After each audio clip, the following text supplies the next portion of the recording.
Vous allez organiser un contre-événement lundi?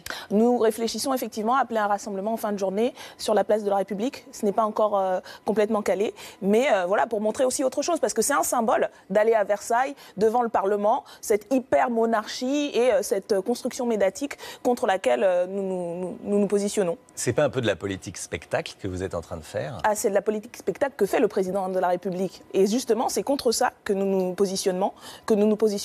Nous sommes pour faire un travail de député qui est avant tout de discuter des lois et de faire en sorte qu'on s'oppose à ces lois de régression sociale. Mais à quoi ça sert d'avoir été élu si c'est pour ne pas siéger quand le président de la République, comme les institutions l'y autorisent, vous invite au Parlement? Nous siégerons. Donc à la réunion des députés et des sénateurs. Alors, la possibilité qui est donnée et qui date de 2008 pour le président de faire ce discours-là a été utilisée à 2 reprises. Par Nicolas Sarkozy et par François Hollande. Et François Hollande le fait dans un contexte extrêmement grave, extrêmement sérieux. On peut comprendre la nécessité de le faire. Donc c'est à la faveur d'un événement d'une importance capitale.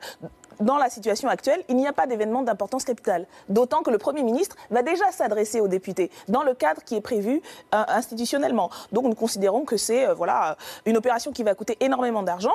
On parle entre 200 000 et 600 000 euros. A-t-on vraiment besoin, quand on dit qu'il faut faire des économies... Mais c'est la démocratie qui a un coût.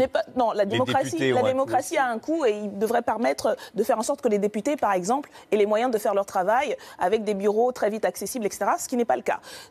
Dépenser 600 000 euros pour une opération de communication présidentielle, je ne crois pas que ce soit bon pour la démocratie.